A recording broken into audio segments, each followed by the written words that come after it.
1600, your information station. Storm seems like it's passed through. It's 75 degrees and cloudy here at City Hall. I'm Myles Miller. That storm has caused 1,000 people to be without power. Thunderstorm warnings were in effect in Manhattan, in Queens, and in the Bronx.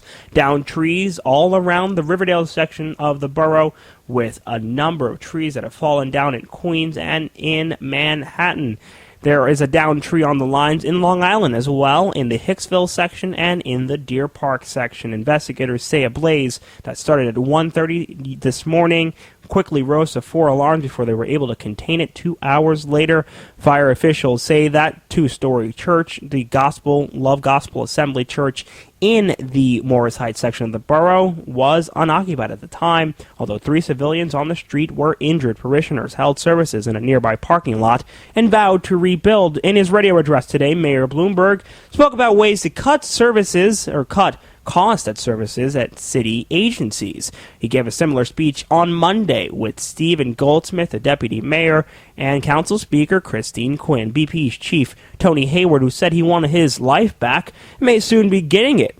According to published reports, the BP board may be meeting as early as tomorrow, and he may get the axe. This comes after a flurry of criticism over his handling of the Deepwater Horizon oil spill and a series of public gaffes. And New Jersey's Governor Chris Christie says he doesn't like the Jersey Shore. He's not a fan. And on This Week with Jake Tapper, he said the show's giving his state a bad rap. He says he wants to encourage tourists to come to his state despite that show, which he says cast a bad name for his state. The time now is 6:20 from City Hall. I'm Myles Miller. People think of Coney Island, they think of the picturesque beach from Edward Henry Potthast's 1914 painting. The beach was filled with people and lively as ever. That sentiment is echoed by the members of the New York City Council as the plan to redevelop Coney Island breezed through, 44-2. Brooklyn Borough President Marty Markowitz remembers the old Coney Island from when he was a kid. I grew up in close to poverty, and Coney Island was the place for us to visit and to vacation. And I have to tell you, way after me, even though Coney Island was not at the level that it was when I experienced it in the late 40s and 50s, I have to tell you that for families, even today, of low and moderate income, Coney Island is their summer vacations. Bloomberg's plan includes indoor entertainment like skating rinks and bowling alleys. It also includes reconstructing a local school's gym. But most importantly, it brings jobs back to Coney Island. However, at the announcement, Mayor Bloomberg decided to keep the focus on the redevelopment project. Anything I say will be a mistake. I think the speaker really has nailed it.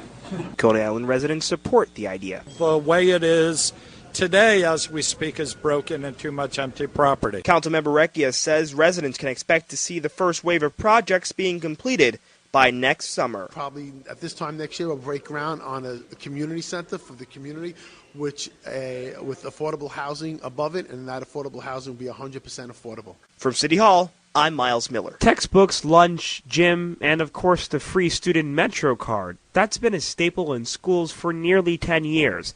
The MTA is under a $400 million budget deficit, they say, and that's the reason why they want to get rid of the free rides for students. Today, hundreds of students lined up outside the MTA headquarters and fought back, calling it a day of outrage. Now the MTA doesn't understand that they can't be doing this, and that if we don't get any transportation, it's going to be hard for us to get a great education. 600 students gathered outside, ranging in age from 13 to 17. They huddled together and chanted things such as no transportation, no education. No MetroCards, no schools! No MetroCards, no schools!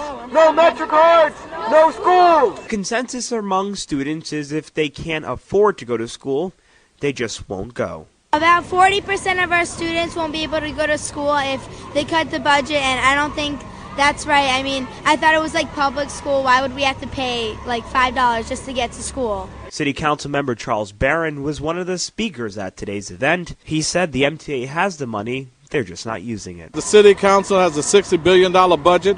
The state has a $131 billion budget. The feds have a $3.6 trillion budget. If you can bail out Wall Street, bail out these students. At 347 Madison Avenue, Myles Miller covering the protests at MTA headquarters. Pledging to be at the service of the people, 53-year-old Mahmoud Ahmadinejad became Iran's president once again, swearing under oath on the Quran to Allah and all above. I will dedicate myself to serving the nation and making the nation prosperous. For 2 months, protest killings and the suppression of foreign press was seen around the world as Iran's biggest internal crisis since the 1979 Islamic Revolution.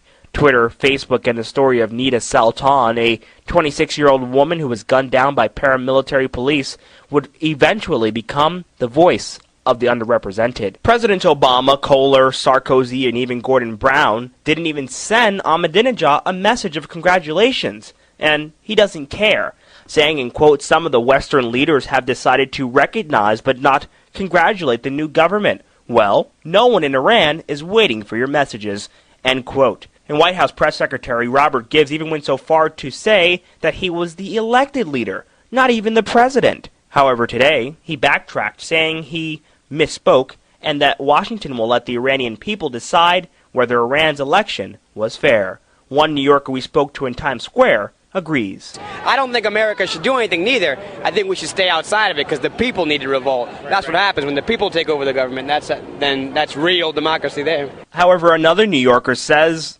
Ahmadinejad is just plain crazy. Off his rocker, but whatever. He's purportedly democratically elected, so I guess, right, as democratic citizens of a republic, we got to respect that. In the newsroom, I'm Myles Miller. This is Myles Miller at the second mayoral debate hosted by Channel 7 Eyewitness News.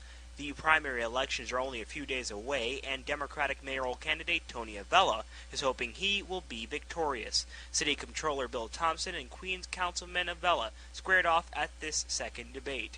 Both gave insight about why they would want to be the mayor and what kind of leadership they'd bring to the office.